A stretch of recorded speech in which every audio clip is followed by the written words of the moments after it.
Good morning, everybody, and welcome to this edition of Roll Call. If you're unfamiliar with Roll Call is when the police get into the beginning of the tour, whether it's in the morning, mid-afternoon, or nighttime. They get their assignments from their lieutenant or sergeant, and then the famous pop reference is, of course, Hill Street Blues.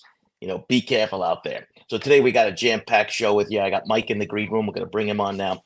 Just a note on this Tuesday coming up, I have legislator Rob Trotter, who was the Suffolk County detective who was the whistleblower in the James Burke case. So don't miss that. That's a Tuesday at 6 p.m. Eastern time. He's going to blow it off the channel because he's going to tell us all the tales of James Burke and what was going on in Suffolk County back in the time. So without any further ado, we welcome everyone's favorite retired detective, Michael Alcazar. Mike, good to see you this morning. Good morning, everybody. Good morning, Joe. I wore my gray shirt today, Mike, so they could tell us apart. So this way, there's no more confusion because when I wore my blue shirt, you wore your blue shirt. They didn't know who we were. Yeah, what other colors do they offer? I know they have pink. The pink looks cool, especially for summer. Pink. Yeah, they got the pink. I just got this week. I got the gray and the light blue.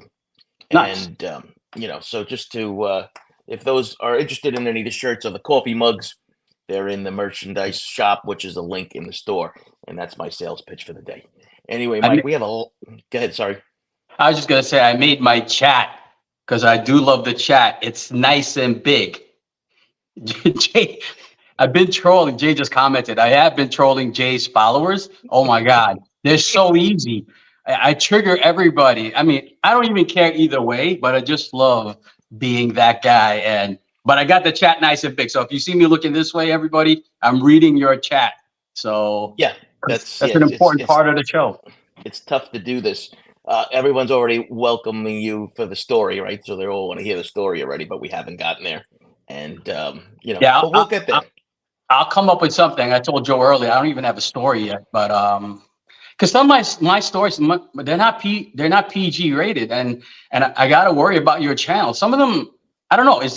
Can I say anything I want on YouTube without you getting canceled? Because this is pretty. I don't want. There are some trigger words. We're going to talk about that. Like I'm setting up a night watch show, and we're going to get a whole bunch of people to do it, and then we'll let it fly and see what happens.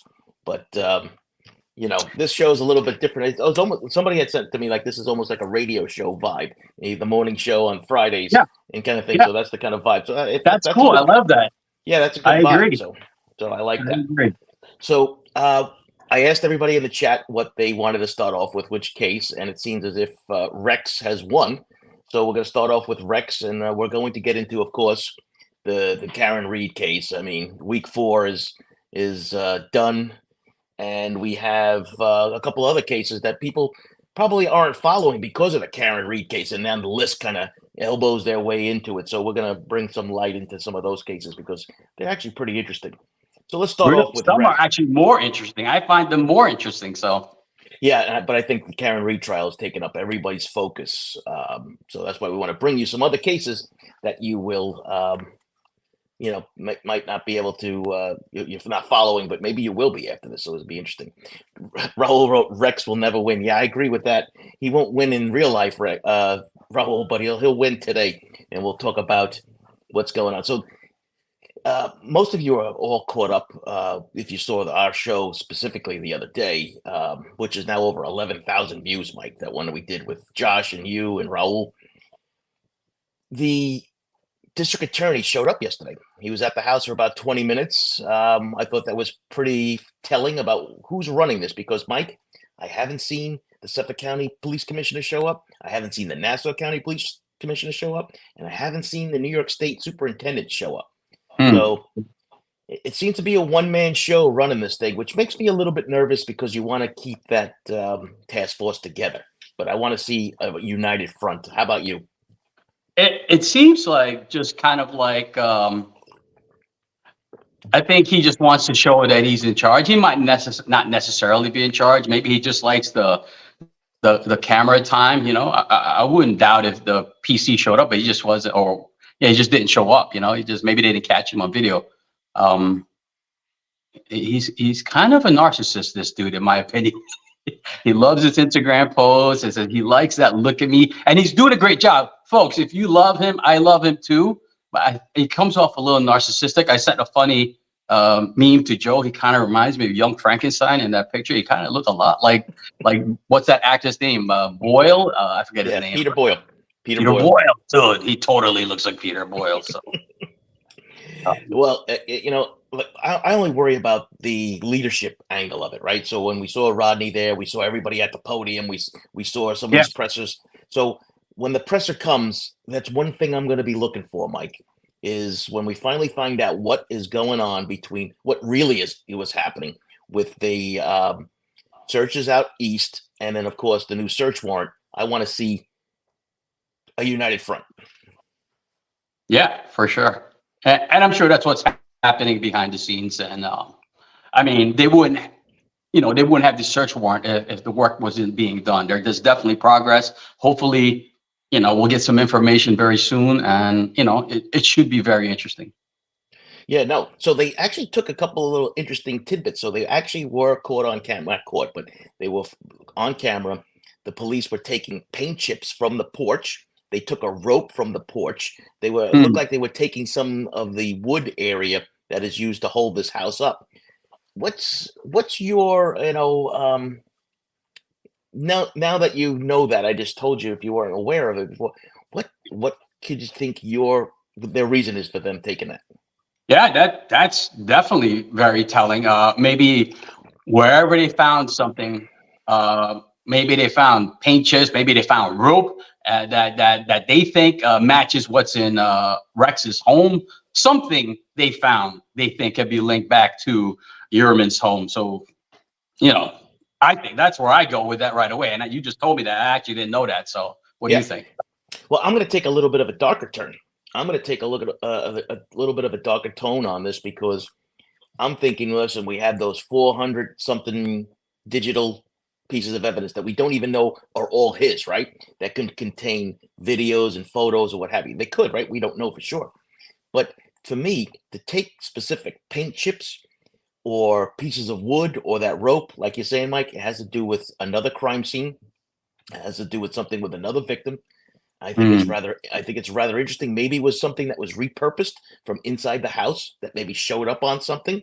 Sure. Because remember, this is almost we're 10 months into this from the last search warrant. Like, this has to be all new information, because if they would have known this, they would have done that the first time around.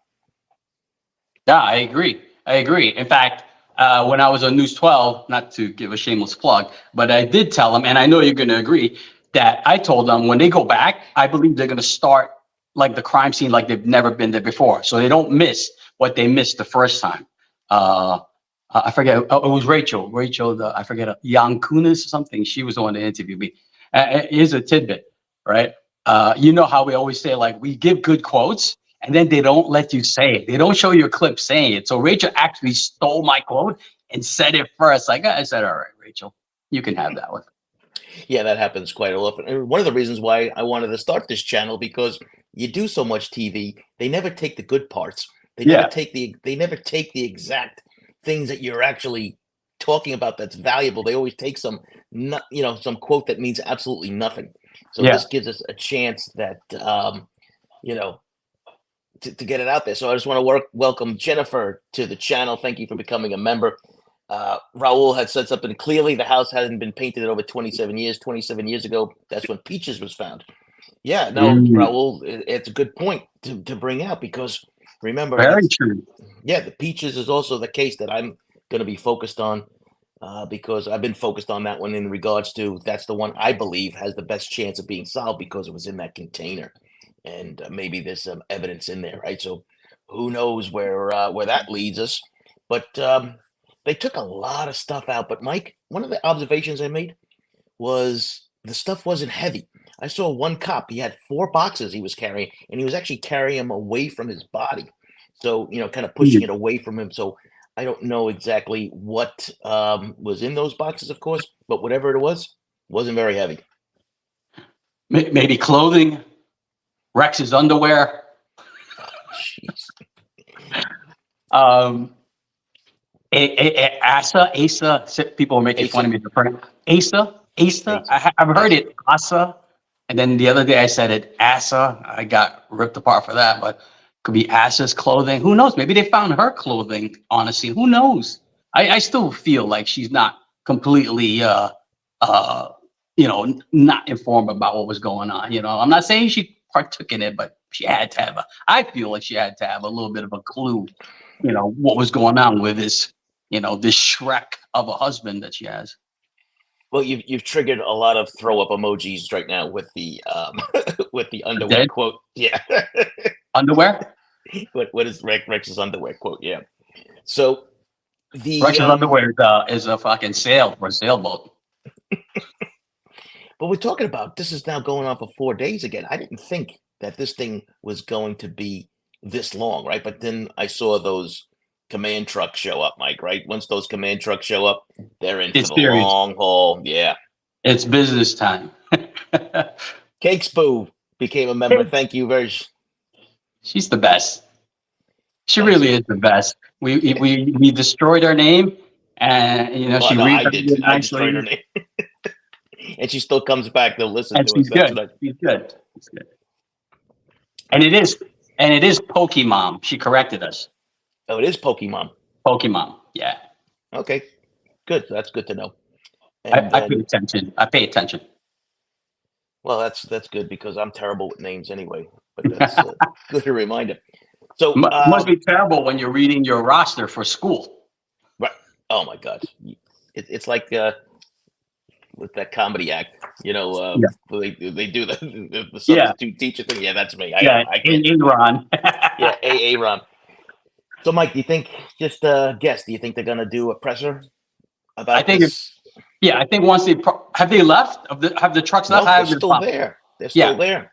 So whatever they're looking for, like I said, it's going to be at least a week, and it looks like they're recovering a lot of stuff. But then they're going to have to test it, so it's not going to be like immediate. So it's going to be a while. But and again, like we said before, it's a good thing the house wasn't sold and torn down like in Koberger's case. We can see right here, this is a perfect example how important it is to preserve the scene. Absolutely. I said Koberger's never going to get that chance again. The prosecutor, the defense attorney, if they miss something, if they forgot something, and God help them if they don't. The Rex's attorney, Michael Brown, who was actually I was on court TV with him the other day. We weren't talking about Rex. It was actually kind of a little bit of a weird thing where we're on the panel and he's right there next to me in the square. But we didn't. But he was on the Rex Heuremann panel with you. No, it wasn't a Rex Heuremann panel. Yeah, it was about a total different case. But it's weird. It's weird. Yeah. I've been with him a few times, and I'm so clueless, folks. People think I'm like on the up and up with like everything happening in the news. I didn't even know who he was.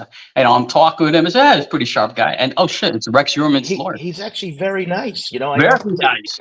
He's actually a very nice guy. And I think sometimes when he's out doing his pressers, whatever, I think people get the wrong impression of him, because he's putting out that different front, whatever. But just speaking with him, whatever, he's just a genuine nice guy. Really is. Really is. Not what we see in the news. Exactly. You're not what you see on television and not what you see. I think just because he's representing Rex, I think he's also gets a bad rep too. So that's just, part of the course. But, he seems like a nice fellow. Yeah. Anything else about the Rex Heuermann case before we move on to the 800-pound gorilla in the room? No, let's do it. All right. So let's talk about it. So the 800-pound gorilla in the room is Karen Reed case, as you guys have all probably thought, but Jen McCabe was the big witness this week, right? This thing has dragged on. I think she's been on the stand for this is like a fourth day. Mike, what was your opinion of Jen McCabe's testimony over the course of it? I'm a big fan of Jen McCabe's. It might not be the popular opinion, but I thought she was a strong witness. She didn't fall for the bully tactics that Alan Jackson presented for her. And I know people are going to say that she was the bully, and I get it. Yes, she definitely, I don't want to jump around. She's definitely had some deception. I'm not going to say she wasn't deceptive. Yeah. There was definitely some statements she made like, especially the butt dial one. I'm like, but hey, listen, she definitely talked to her kid. She definitely talked to her husband. They probably said, this guy Jackson's a dick. be prepared, 100%. Made her daughter cry. So, I thought she was a good witness I want to say she was a good witness 75% of the time. She made good eye contact with the jury, which they definitely tell you. I know when they were prepping me, they said make good eye contact with the jury. She spoke direct to the jury. So it could be taken different ways, right? You can either, hate her or love her. And we don't know. Like we talked before, we don't know if the jury is going to like her or they're going to hate her or they're going to see Jackson as kind of like a bully, because they were both snarky to each other. And, it was just good. It was good television. So I really appreciated, I haven't decided yet, really. Some of the, we'll talk about it. Some of the testimony, she said, I agree with some, I didn't. I'm divided, and I'm sure most people are. It seems like most people are hate her, and I don't understand that. I just thought she was a really good, strong witness. Yeah. Did she come off very Karen-like? Yes, 100%. She's a pit bull. She was tougher than her husband. So I totally appreciate it. And that's my long rant. But I'm a fan. I'm a fan of Jen. Go, Jen. Well, here's the thing with that, right? You brought up a good point, and we're not going to gloss over that, right? So it doesn't matter what you think or I think or what anybody on Twitter thinks or YouTube thinks. What did the jury think, right? That's the answer. Did the jury look at this testimony as this woman has been harassed and annoyed and threatened, and that's why she's angry? Or are they doing it because, is she doing it because she's upset about maybe being caught in this cover up, so to speak, right? There's a lot of different working parts there. Yeah. I think she's angry. Let's just say, I'm not going to tell you what I think. She believes she's telling the truth, right? And I've been on the stand when I know I'm presenting my case, my arrest, truthfully, and then the lawyer is being condescending. I know I'm telling the truth. So I have gotten snarky. I have gotten a little bit, challenging to the defense, right? But that's me, I don't know if that's a New York thing, but I'm strong with my conviction. If someone's challenging what I'm saying and putting words in what I believe, or putting like you said, pushing this narrative, pushing this story that he created, I would get annoyed too, because I know I'm being truthful. And that's kind of like how I see it. I believe she's being mostly truthful. The deleted butt dial, could you explain that to be something else? Is there a love triangle? I don't know. I was thinking all kinds of things. Why did she? We're gonna get into all that stuff too. Yeah. Cake Spoo brought it up. Says, then thank you, Cake Spoo, for the sticker. Says, what do you think about the two Aruba women's testimony? The Sullivan sisters. That's on the docket here. We're going to talk about that before we're done talking about Karen Reed today. But thank you, Cake Spoo. Here's my problem with Jen McCabe. Nowhere in her previous testimony, including the grand jury, are the words, I hit him, I hit him, I hit him, right? It only comes out in this trial. To me, to me, this is a problem for her credibility, right? This is a problem. I mean, she said that she told this to the police officer, I think it is, but we know that the cops didn't document anything, right? For crying out loud. Yeah, so let's just take that out right away, because in one of the other I was cheating on you, Joe. I was watching another channel, and she was like basically saying that, it's everyone's fault. The police didn't document it. Joe, we got to talk about this a little bit. Report writing. We know in our experience, cops are lazy. They're not going to write everything, especially if like 10 million people are giving reports. That guy is going to write, in this case, I believe, write the most concise report and basically get the gist of what she's saying. And believe me, I probably was guilty of this when I was a police officer. I never really understood the value of report writing until I was in a squad, and then I was interviewing people, right? And I said, what? And then when I interview somebody, I realized, oh my God, that's not what it says on the report. They're saying something else. Cops are lazy. They're like stenographers. They're gonna jot down the smallest sentence just to get it on the 61, on the complaint report. What do you think? Oh no, I agree with you 100%. And I also agree with the fact that cops learn when they have to go to court. I don't care if it's traffic court or whatever, but when they get torched by a defense attorney because they didn't document something, I think that's the lesson that unfortunately many police officers and detectives learn, that if you don't dot your I's and cross your T's, if you don't document it, it was never done, right? That's the role. And here, Mike, I guess because when we were doing the training back in the department and we Yeah. took this serious, we took Yeah. it serious, we try to change the culture and we try Yeah. to do this. And I think mostly succeeded in doing that, because you're always going to have some people that are going to do it their way and that's it. But Yeah. Mike, in 2024, that we have to keep on telling cops that you have to document something like a spontaneous utterance, because that's how I'm Yeah. that's how I'm handling the Karen Reed. I did it, Yeah. I did it, I did it, right? If it happened, is a Right. spontaneous utterance, right? Because it's not under interrogation. It's under a informational thing about trying to find out what's going on with the victim, not Right. intentional to try to draw somebody to implicate themselves. Yeah. But that documentation, I think, it ultimately haunts them in this case, and I think Yep. that came out with the Jen McCabe stuff.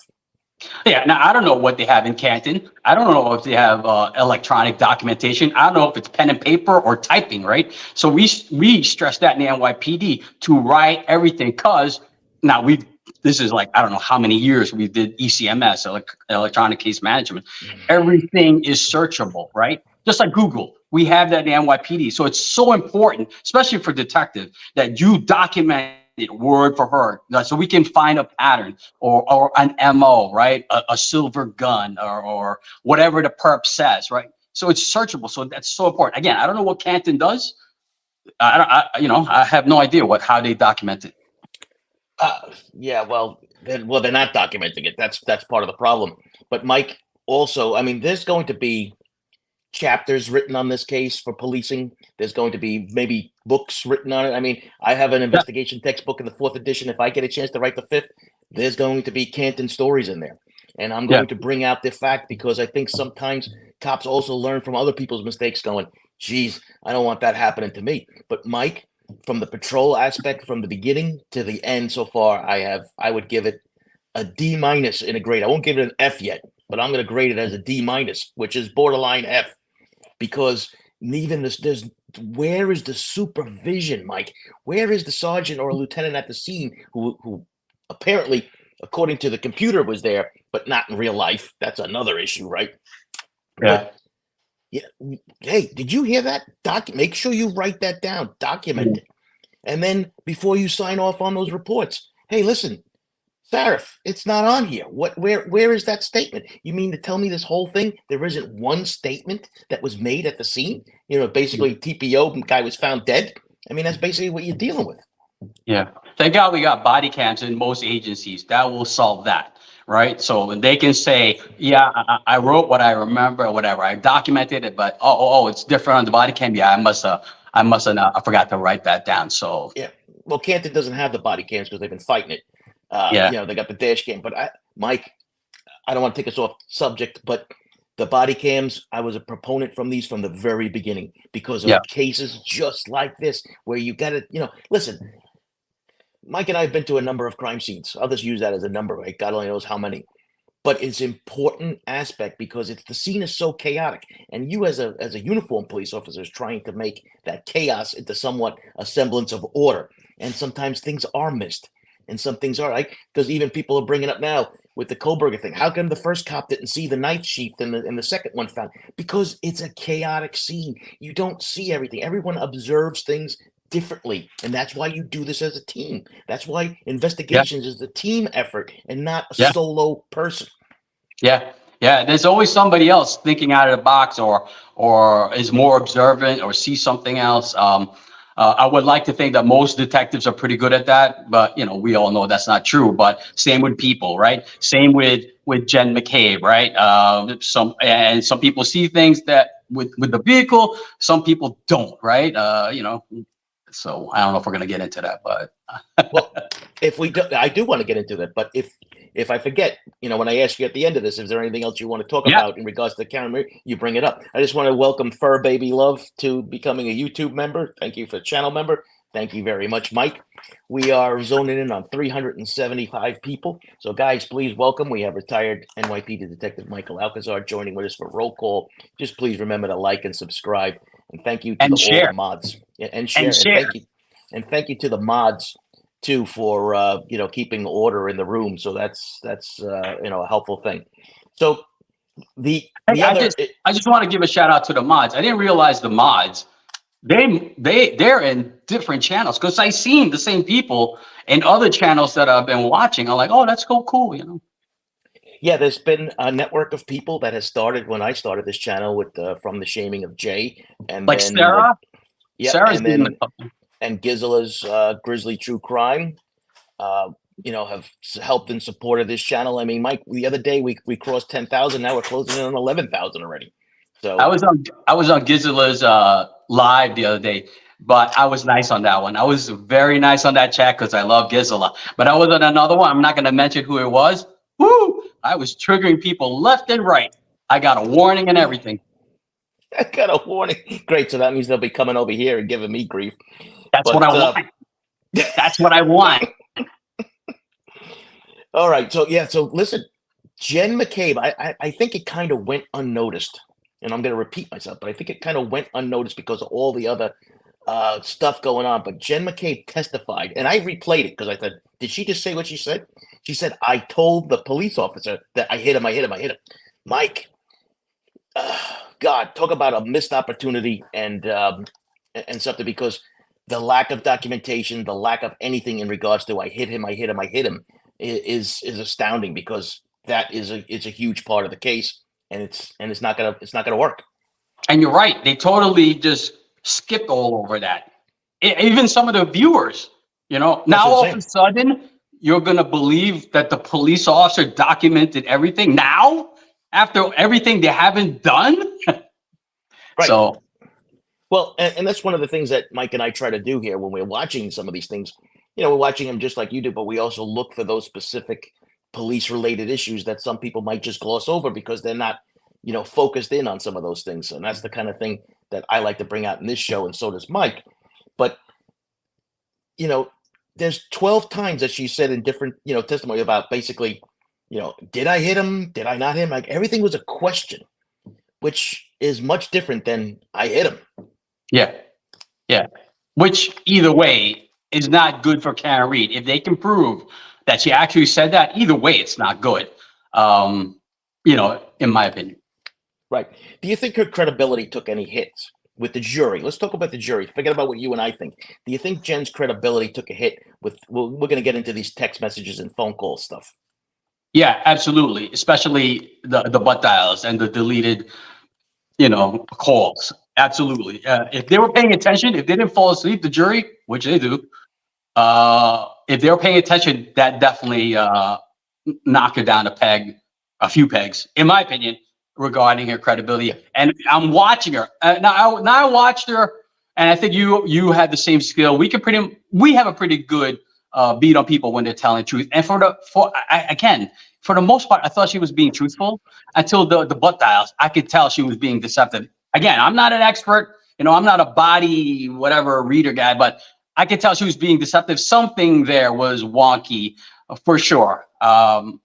And I call it as I see it. I'm not completely on her camp, No, and that's one of the things that I like about what we do here is we're not pro Karen Reed, we're not anti Karen Reed. We're just looking at what the actual evidence is, what the police did, what the testimony is, and then the idea is, if you're in a jury, you don't make up your mind on day one. We're not even pro police on this channel. Well, if you see some of the comments, you would think that's not the case, but yeah, I know. But Firefly just gifted 5 memberships to the channel. Yay. Thank you very much. That I really appreciate that, Firefly. I mean, yeah, no, listen, it's something to think about. Yeah, no, I've been called that. What was the quote? I'm trying to think of it. It's like, oh, you're too pro police, and you're just, and I'm like, I think we beat up the police more than anything. I don't know. Does the chat know? I'm curious what the chat thinks. Are we very pro police? Do we come off very pro police, or are we kind of like even? I'm not sure. I don't know. Tell us in the chat if you think we've been, in this case specifically, if you think we've been pro police. Tell us. I mean, you're not going to hurt our feelings. Mike and I don't have any feelings. So, well, after 30 years in the police department, right, Mike. I mean, you kind of lost all those feelings that, oh, you don't like me? Oh, I'm sorry, right, kind of stuff. Case But says we're balanced. balanced, even, yeah, that's what we're trying to be, right? We're not trying to take sides. I mean, we look at it from both sides of this. Mike, we just hit over 400 watchers live on this. Thank you very much, guys. So Also, on the chat, can you guys put down where you guys are from? I do read the chat. After we record this, I read every single comment. I get a nice chuckle out of it. So can you just put down where you guys are from? Because I'm really curious where you guys are from. yeah, we're starting to see a big UK presence. So, and that's I think that's been helped by Becky B, she's in the UK. She's been really Is putting she? out a lot I of, didn't know that. I didn't know Becky was from yep, the United Kingdom. Very yep. cool. She's been putting out, and Pete Pranzo just came a retired lieutenant, says fair and balanced, Joe and Mike. Thanks, Pete. We try to be, right. Listen, when it's is Rochella Pranzo, Long Island, New York. We know it Now, well. is it Rochella or is it Raquella? I don't know. Put in the comments, Raquella, please. Yeah, with I the want to keep calling pronunciation. you. We don't want to keep calling you by the wrong pronunciation, pronouncing it wrong. Oh, everyone's posting Ohio. I saw Flushing, way out in Flushing. Jersey Jen, welcome. Jersey Jen has been a long time member. I appreciate I it. follow Jersey her. Jen. I follow her on Instagram, but she didn't follow me back. I don't know if she's scared. Don't be scared. Jersey Jen is she's a nice lady. I hope things are going well for you, Jersey Jen. I know you went through some hard times there. Let's talk about this Google search, Mike. So, and I'm gonna, so there's a Google search. We know how long. Basically, it was supposed to be how long did it take to die in the cold. We're not going to get into that whole thing, but I do want to get into the fact that it seems as if every time Jen, I mean, I think it was beyond combative, because when he's asking her, like, what did you type? I mean, come on, you know what you typed, but she wouldn't give in, and she wants to see the testimony, Mike. And this is where I think she loses her credibility. Like, every time she wants to answer a question, it seems she wants to see what she said previously, so that she doesn't get caught in a lie, so to speak. It's Rochella. Rochelle. Right. You're So right. I was right. Okay, good. I just saw here Susie B, Tasmania, That's awesome. Australia, right? Or is that Oh, I got a funny. Tasmania? I can tell you a funny quick story right here. Okay, make it quick. So I'm gonna roll, but go ahead. I'm at the gas station here in town. I'm gassing up, and a guy goes to me. He goes, "Oh, are you Hispanic?" And I'm like, "No, I'm from the Philippines." He goes, "Oh, ¿cómo está usted?" Oh God, some people are just idiots, complete idiots. But he was a nice guy. Oh God. Anyway, so let's get back to these text messages. Yeah, the Google search. Yeah. Sorry, Google searches. So at 2:27 a.m., she gets this how long to die, and then it comes up again at 6:23 and 6:24. It just so happens that this 2:27 one is the one that gets deleted. That's right. Fucking weird. Right. And now here's the problem. Now, I don't know if people caught it, and once again, not a plug and not a pat on the back thing. I was on Court TV the other day, Mike, and there was another blogger. I forgot his name. He's been pretty much in the anti-Karen Reed case for a long time. Anti-Karen Reed, huh? Yeah, no, anti-Karen Reed, meaning Karen Reed is guilty. Nice fellow, but I at this stage of the game, Mike, I still can't be that positive about a case when we don't know all the evidence yet. We still haven't seen the ME come. We haven't heard the detectives. We haven't heard any of these people yet. We haven't seen any of the evidence. Right? It's coming. No. And Mike. Yeah. I know what you're gonna say. Yes. When Trooper Proctor comes on, clear your calendar. That's gonna be an all day thing. That's gonna be clear your calendar. Well, lunch and stuff. We'll get lunch and dinner and everything else. Maybe we can even do it in the same place. But it's gonna be epic, and they want us to do it. So have you ever done a live court coverage? Just on your channel. Just pressers and stuff like that. I really haven't done the live court coverage. I haven't gotten into that because so many people do it, right? Jay does it. Defense Diaries does it. Even and Gizla has done it too, whatever. And I don't want to get into that area because that's not really my thing. But this Trooper one we're going to do, Mike, because we're going to look at this specifically from the investigative angle, the questions that are asked, the answers that he gives, what the protocol and policy should be, and how it's going to play out, because that's what I want to do. Yeah, that's going to be excellent. That's going to be excellent. Yeah, and it's going to be once in a while kind of thing. I'm not going to stream court cases all day long. I don't. That's like 4 or 5 hours. And that's not what I want to do. Right. I don't want to do that on this channel. I want to do analysis, and I want to do interviews, and I want to do some of that stuff. But Mike, here's the thing. So the answer to the 227, this is why I bring it up, because this other podcaster brought it up that at 227 she had opened up a tab, or I guess whatever the thing on her phone, and she was searching for the local basketball team scores because her kid is going to be applying for this. And that when she went back in at 6:23 or whatever, that tab was still open, and it kind of time stamped it for 227. Now, I don't know if that's the way it works. I did try to do this on my own. So what I did was I went to my Google, I put in the incognito mode, because even though it's incognito, it still stores all your information, all your searches. So guys, if you're looking for certain things because you're trying to hide it from your wife, there ain't no hiding this stuff. The incognitos, and I typed in a phrase, and then I opened it up again this morning. I left it open because, you know, I'm anal retentive. I like to close out all my tabs before I go to bed at night because it drains your battery. And all this stuff opens. Same thing. Yeah, it drains your battery. So some people aren't like that, though. Some people have, you know, a million tabs open, and they never close it. Yeah. But the issue that comes down to, Mike, is that when I typed into it, I looked at because, you know, then I went into the settings and I looked for the answers, and the numbers come up the time I searched it. So maybe there's something, you know, that's been fixed. Or we know that Google has had some updates, lawsuits. Yeah, there's been updates, and Google has had a lawsuit on them about keeping certain search results and that kind of stuff. But I wasn't able to recreate it. Yeah, recreate it. Thank you.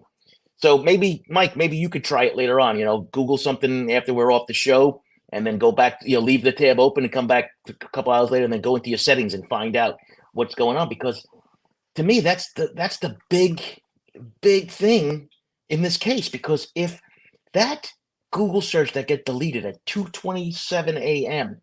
before John O'Keefe is found dead, boy, oh boy, is the thing that breaks this thing wide open. Yeah, for sure. Like, is Lally going to bring in an expert to testify about that? You know, that's what what I would do. And I'm sure Jackson will bring in an expert too that will testify to, you know, to the what's the word? Yeah, contradictory.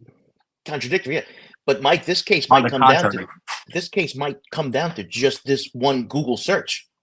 Yeah, that's what all the evidence, all the different things going on, all the craziness.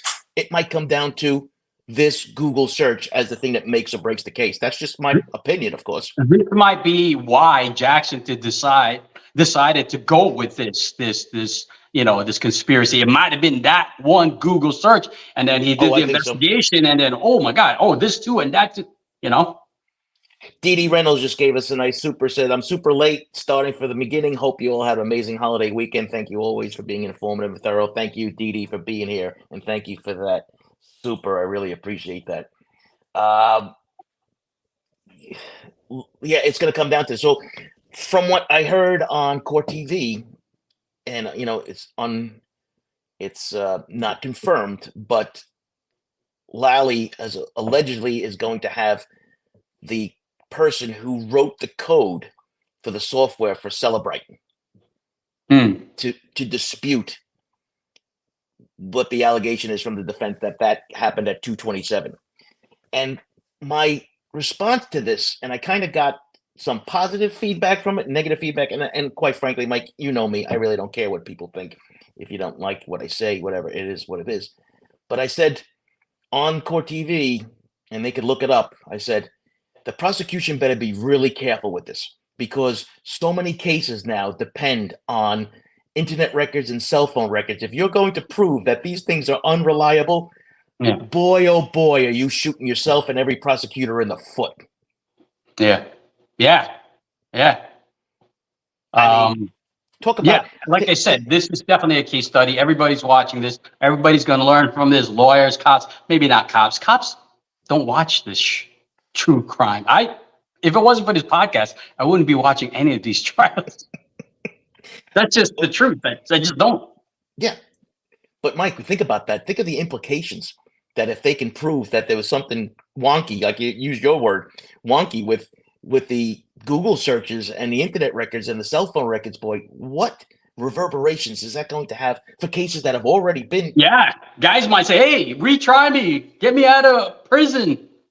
For sure, So, 100%. and I said they better be real careful with this.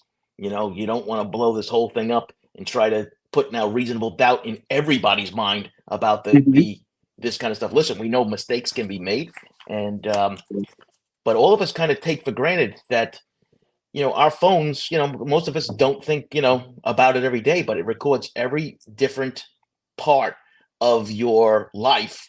And listen, they're talking about John O'Keefe climbed 2 flights of stairs according to his Apple Watch. They're bringing all this information, and we haven't even gotten to that part yet. And it's just interesting. So, boy, oh boy, I don't know. Yeah. Somebody says, I think the guy's name is Walden, said it's going to be like a Pandora's box. I'm like, yeah, 100%. No, yeah, absolutely. And it's something that I'm worried about it, because you have this Brian Koberger case on board, where basically the whole case is built on cell phone information and everything else that goes on. But how many cases, Mike, cell phone records, internet records, and video surveillance, right? I mean, if we can't trust them, boy, we're going to lose a lot of cases. Can I tell you another quick story? Sure. A coworker of ours, not going to name him. Good. One day he showed me like his telephone records, and it showed every person he texted. And he wasn't really on the up and up on the marriage. He goes, bro, does it always document this? I'm like, yeah, you retard. Oh, good. Oh, that's a bad word. We're not allowed to use that. But You can't say that? People. No. I'm sorry. A lot of people don't realize, like they think they're anonymous, right? Even some of these apps, like the Snapchat, and this has come up in this case with this kid, Colin Albert, right? The Snapchat, they disappear and nobody knows about this stuff. It absolutely leaves a trace. Everything you do on your phone and you're on the internet leaves a trace. So Firefly says, I love Joe's look when Mike asks I to tell know. the story. I'm reading the comments. You get serious. You get guarded right away. Not gonna name him. Good.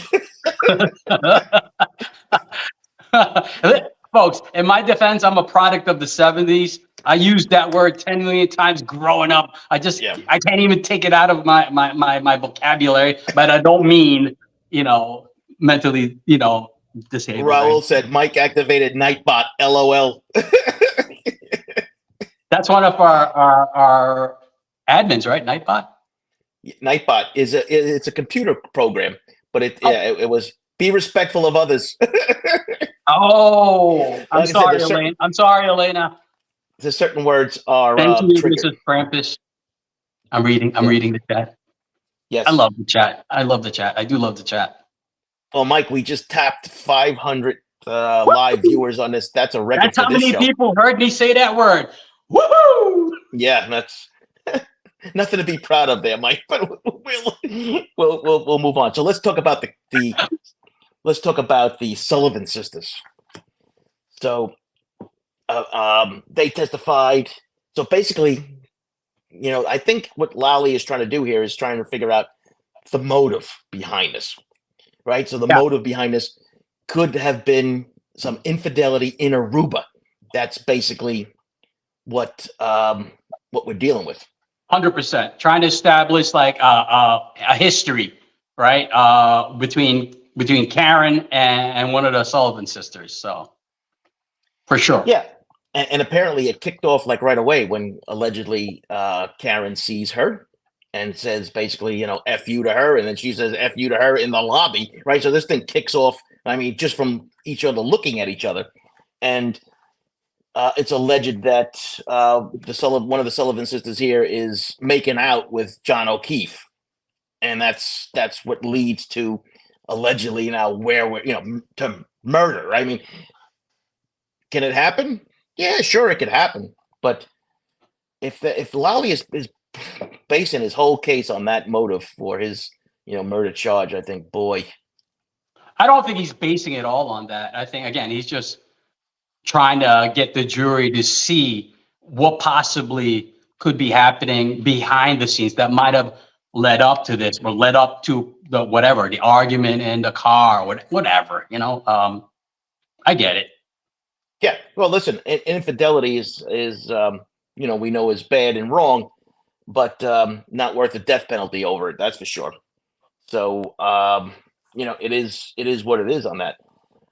It But is making me think. Someone commented. It is making me think that maybe John was not so good in the relationship. Maybe he was having extra, or not, he wasn't married, extra, affairs. So it's also a possibility. Well, and that's where that one statement by Jen Yeah. made about she was just a babysitter with benefits. I don't know who she was referring to saying that, but boy, that was a gut punch. I've Maybe watched it.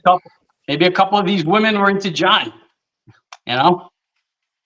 Well, here's the thing about this, right? When she said that whole babysitter with benefits thing, I replayed it a couple of times because I was looking for Karen Reed's reaction to that, right? She kind of was stoic. She kind of didn't want to go, but that one had a that one had to be a big blow. Yeah. Yeah. There's no love lost between some of these women and Karen Reed, that's for sure. Even before the John O'Keefe death, as far as I'm concerned.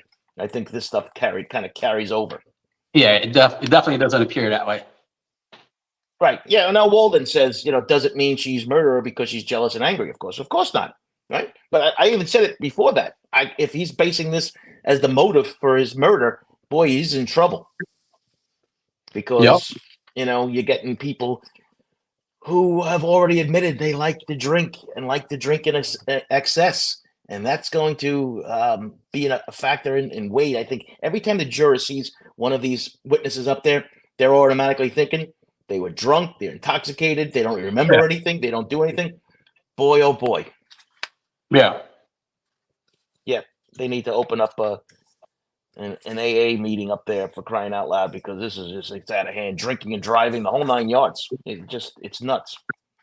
But yeah, and somebody commented, doesn't make her a murderer. I think me and Joe don't believe that she's a murderer. If anything, and we've said this before, we think it was an accident. It was an accident, and she might have left the scene. That's it. If anything happened, that's it. That's the most plausible theory, right? Unless you want to go into like science fiction about the cop conspiracy and all of Canton is like getting together to target this poor Karen, which is also possible. We're open to that. We're definitely open to that too. Oh, absolutely. And listen, as I've watched testimony, I don't think it's, first of all, and I said this from the beginning, I don't think it's a conspiracy with getting all the cops, the state police, the lab, the ME, everybody all on the same page. Impossible. The cover-up angle with the Alberts and the oh my God, the other family. Yeah. I'm getting more Alexis Velasquez. Sorry.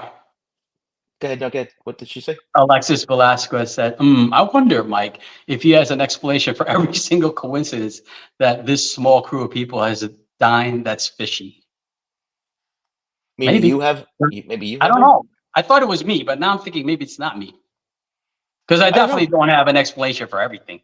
Maybe it's talking about Lally. I don't know. But we also said that that Google search at 227 and gets deleted, boy. That's weird. And a bad problem. Yeah, and the alleged butt dial phone calls, that's weird. So yeah, I definitely didn't find her credible with those questions and statements. Anything, Mike, that they didn't bring up on this Karen Reed case? Because I want to get into one of these other ones. Like when Jackson was challenging her field of view, right? Her field of view of of Karen's truck backing, going forward and backing up, because Jackson was stating that basically, if you can see the Jeep, you can see everything, right? Now she's looking from inside the house, right? Like she wasn't outside, right? She was inside the house so. looking out a window, right? Now, folks, you go look at, now I'm not defending Jen. I'm just explaining it. You go look out your window at night, and now it's not even snowing. There's going to be a reflection on the window. You're probably not going to see everything. I agree that what she said, she was focused on the truck. That's what I would focus on, the truck, the taillight, backing up and all that. I'm not necessarily going to see everything. So I found her credible with that testimony. You know, it's not a given that you're going to see everything, and not everybody sees everything. So that's it. That's all I need to add. I could tell you something. I would have never seen any of this stuff because I wouldn't have, people are like, how could you not know what's going on? Listen, folks, I don't care what's going on. If I'm in my home, it's snowing, whatever, I'm either watching TV or going to bed. There's nothing to see. I don't really care what's happening outside my world there. And first of all, I'm not having a party with all these people either. So it's just, it is what it is. But, sometimes people say, like, how could you not see it? There's many of us out there that don't like to be people-y. Right? Just don't like to be people-y. Don't knock on my door. Don't do anything. And I don't know if Jay is still here. We know that Jay is definitely one of those people. Okay. Bring back Asylum said, is Mike actually watching the trial? Not making sense right now. Am I not making sense? I don't know, Mike. Listen, everybody's got so many different opinions on things, and we're picking certain things, guys, and we can't talk about we're not going to do the whole trial all over again. So we're just picking on certain things. So Cakes Boo says, thank you again, Cakes Boo says, in my opinion, all these women had a chip on their shoulder about Karen Reed, and it shows all but one or two are credible, in my opinion. Yeah, that's kind of like what we were saying in the respect that there seems to be bad blood between these groups way before John O'Keefe was actually even killed. And that's part of it. And yes, homebodies, exactly. I mean, listen, I'm very happy just being, just me and the wife. That's fine. My man Brad said, I'm making sense. Thank you, Brad. And no gel today, Brad. No gel. Well, coming from Brad, Mike, that's big because Brad's come around. He's become a fan of the show, and we appreciate you, Brad. Okay, so here Jack asked a good question because this is actually something we Did you say jackass? No, Jack.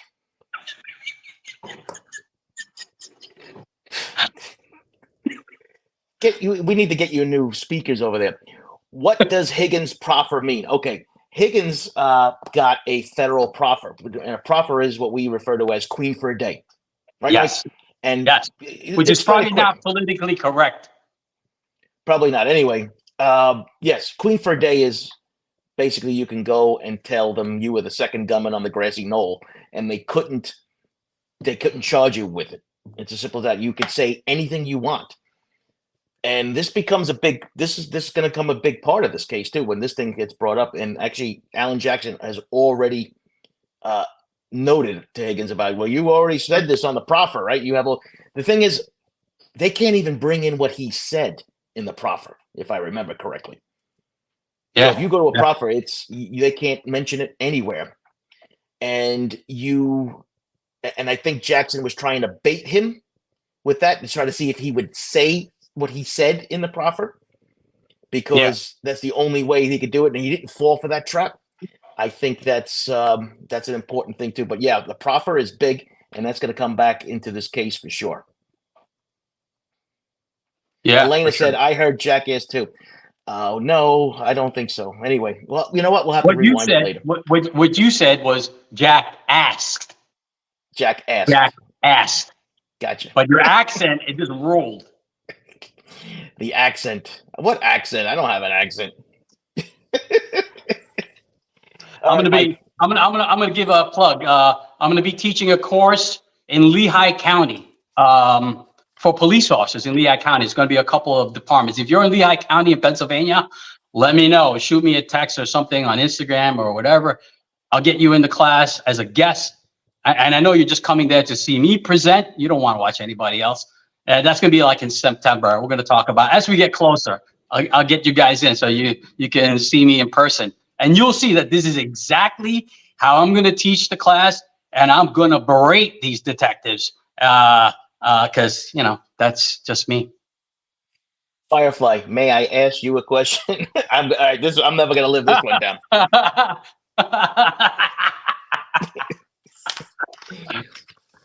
All right, before Hey, we get the story. we didn't even get to everything. No, the Karen Reed thing took more time than I thought. Brad, yeah. Me and Joe are both college professors. Allegedly. Mike, you brought this case to my attention. I'm gonna look at it how I wrote it because I don't know if I'm going to say it right. But Ali Abudaban, he's a TikTok star. So he's a TikTok star who is accused of killing his wife and her, I guess, boyfriend. Yes. I mean, he's admitted it. He's admitted it. I don't know if anyone's following it. Talk about like compelling testimony. This guy has been on the stand for like 2 days. Highly recommend watching this psychopath. This is better than Carrie. Watch this guy. This guy's a maniac. Basically, he's trying to testify that he wasn't in the right. He's trying to say that he wasn't in the right state of mind. He admitted to killing both of them, but that he was saying that he had a psychological lapse. But oh my God, if you guys haven't watched it, please watch it. Yes, right. So he was watching it. Cool. So his defense is saying basically, or trying to explain, that this was an extreme emotional disturbance, that he came home and found his wife with another man. But but they were separated. They were separated. But here's the other thing, Mike. He had planted a bug in the house to know when they were coming home. So to me, that sounds more like premeditation than an extreme emotional disturbance, because he caused his own emotional disturbance. Not only that, Google, again, is like the best detective. Apparently, he was doing searches for like decapitated heads. He was looking for like large trash bins. Again, Google is like the best investigator. Yeah, no, listen, that's the first thing that you would be dumping and looking at right now if we were doing cases today, Mike, for sure. So his name is Ali Abulaban, right? Abulaban, correct? Abulaban, yeah. I'll put it in. Somebody was asking. Yeah, look up TikTok murderer. He should pop up right away. There it is. Court TV has done good coverage on it. There you go. No, yeah. And I agree with you, Mike, that this case is actually more fascinating than the Karen Reed case, because it has to do with the social media, the TikTok. He's got 1 million followers, right? He and his wife are doing all this stuff, and then all of a sudden, but now we're hearing about a history of domestic violence. Yep. And we're also hearing the fact that he assaulted her, I think, a couple of days prior to this, but she doesn't call the police. So once again, and the mother-in-law, Abulaban's mom, like talked her out of calling the police. Don't get an order of protection, and I guess she wanted to protect his popularity, and I guess the poor victim complied, and this is what happened. Right, and it's just. Well, and the mother's blowing kisses to him, from the witness stand, all kinds of craziness that's going on with the mother. But Mike, we've seen a lot of these social media stars, right? TikTok and their lives end horrendously. I mean, there's been a number of cases where people have either off themselves or have committed acts like this. It's just, I don't know what's driving people mad on this, but I mean, listen, this one had to do with a potential love triangle. She didn't want to deal with him anymore. His abusive relationship, I'm sure, is what was driving her away from him. But folks, if you are in a situation, you need to get out of it. I know it sounds easier said than done because of the whole psychological part, the financial part, all of those things that go against you in regards to trying to get out. But there are services out there. There are people. And of course, listen, I know a lot of people don't trust the police, but, most of the police are going to help you get out of a bad situation. And then with the district attorney can help too, because if you stay around too long, something like this, God forbid, could happen. So it's just something to really think about. Yeah, you got to document it. You got to get an order of protection, because sometimes that might stop the offender. If they know eyes are on him, law enforcement is looking at him, that might calm him down and stop his action and stop it from festering into something worse, like what happened in this case. I don't know how to say this, but I guess it's Syriac says, I'm a TikTok creator here. It's wild and nasty on there. Yeah, I'm on TikTok too. I don't. I'm not really active per se. I do throw some stuff up there once in a while, but it seems as if it's like the wild wild west. And listen, TikTok might get canceled too. So that's a whole other issue that's going on. And listen, when Mike and I see a lot of bad stuff that goes on in the social media world, and it's awful what they do to people. And that's, just to double back before we get to story time. Jen McCabe, I think, coined a phrase that we are going to hear time and time again, and she used the term, "This was a social media witch hunt." I love that. I love that. I like that too. I love it. That was powerful when she said that. I forget exactly how her wording, basically saying that how he spun this. She made him look like the bad guy, Jackson. That's why her family's getting harassed, which I'm sure is true. They're definitely getting harassed. They were painted to be like a bad guy. You're almost watching this, and the witnesses on trial not caring. Let's see how. I know she's probably not going to take the stand, right? But let's see how well Karen does if she's on the stand. It's almost unfair, especially if all these witnesses are mostly telling the truth. Yep. So, well, Sleuth investigates. She said, "Joe, did you see New Hampshire State Police had a search warrant on a house that may be connected to the Connecticut River Valley murders?" Yes, I did see that. And also, there was a search warrant being conducted on the Maura. Oh my God, I forgot her last name now. Maura Murray case, which has been a case that's been in especially in the social media world, in the true crime world. It's been a lot too. So I was actually looking forward to hearing what they had for that. So Mike, as we have closed out our hour already, right? That flew by. Still have 30 to 40 people watching us now. So please remember to like, subscribe, and share what's going on. Do you have a story for us, Mike? Because everyone's asking for story time. Yeah, I could do nothing to do with any of the cases. I could do a quick story on a 1010 calls for 1010 shots fired job that we responded to. So me and my partner, story time, Simi, story time. Buckle up.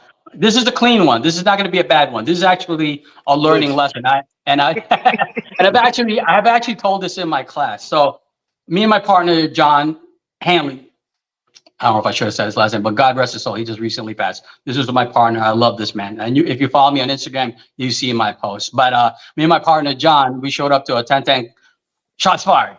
And and this was in the 7-7 precinct in Crown Heights. And we responded. And as we're pulling up on Sterling Place, we see a guy on his porch with a shotgun. And he's just going, boom, boom. And me and John like, what the fuck? And as we pull up, he runs back into the house, right? We give chase. He closes the door. Exigent circumstances, Joe? Emergency possible, right? We could absolutely kick this door down, right? Right? That's why I went like this. As soon as you said it, right through the door. 100%. But he closed the door. It's locked. We didn't hear anything. Plus, there's a maniac on the other side with a shotgun, right? We just decided to call for backup, right? I always talk about overcommitting. We didn't want to overcommit, not in this case, in an unknown residence, in an unknown location. I just didn't think it was safe for me and my partner to kick in the door. Again, we didn't hear any more shots fired. We didn't hear anyone screaming. If that was the case, yeah, absolutely. Kick down the door, break the glass, get in. So we just call for backup. We call for backup. Our sergeant shows up. We surround the house to make sure no one's leaving. Sergeant says, okay, we got the house contained. They're inside. They can't get out. Let's get a search warrant, right? And that's what we did. But this was midnight. So I had to wait till the morning. I think the squad helped me draw up the search warrant. What a disaster that was. So that was useless. End up going to the DA squad, the district attorney's office. We draw up the search warrant. I had to present in front of the judge. I had to explain to the judge what the situation was. And as you know, Joe, I had to tell him what we're looking for. He told me when I can execute the search warrant, where I can look. I think you've talked about this in your little shorts about elephant in the ashtray, right? We can only look where this shotgun could fit. So we can't look in a little jewelry box, right? It's got to fit where a shotgun would. Make a long story short, it took a few hours to get the search warrant. And we finally got back. It was almost like 2 p.m. when I finally was going to execute the search warrant. But this time we had more cops. We had emergency services, which is our SWAT. They're vested up like crazy. They got their shield, their helmets. They opened the door. They took it down, found the perp inside. We collared him, cuff. Everybody was cuffed until we figured out who else was not going to get arrested. You know, if we're going to release anybody, we start looking inside the house. Everybody was looking all over the house with a shotgun. And what a perfect scenario. I'm in the basement. You know, these basements, these old basement, they have like the pipe and they have it covered with like it looks like a vent. I happen to look up and boom, there's a shotgun, right? You know, talk about perfect chain of custody, in my opinion. I saw him with the shotgun. I identified the perp and I recovered the shotgun. The lieutenant was so happy that when we came back, I'm processing the arrest, vouchering the shotgun.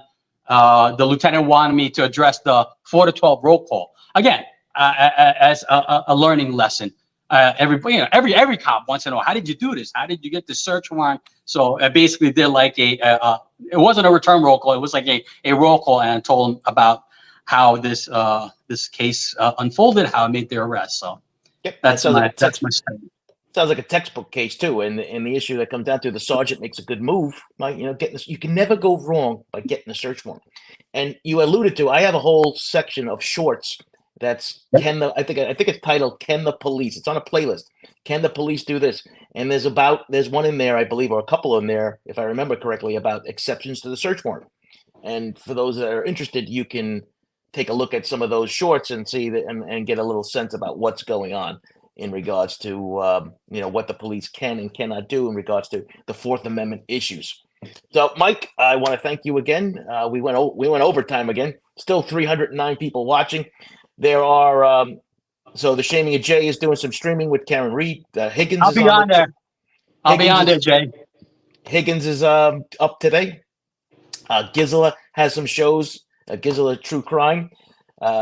Make sure you go over to her channel later on also and catch her shows. Everybody, you enjoy the weekend. Come back on Tuesday, 6 p.m. I got Rob Trotta. That show is going to be a banger. He's going to tell all the tales about James Burke and Thomas Boda and all the corruption issues that have been plaguing Suffolk County for decades. All right, everybody, have a great weekend. Thank you very much for watching. Mike, hang out 1 second. Everybody,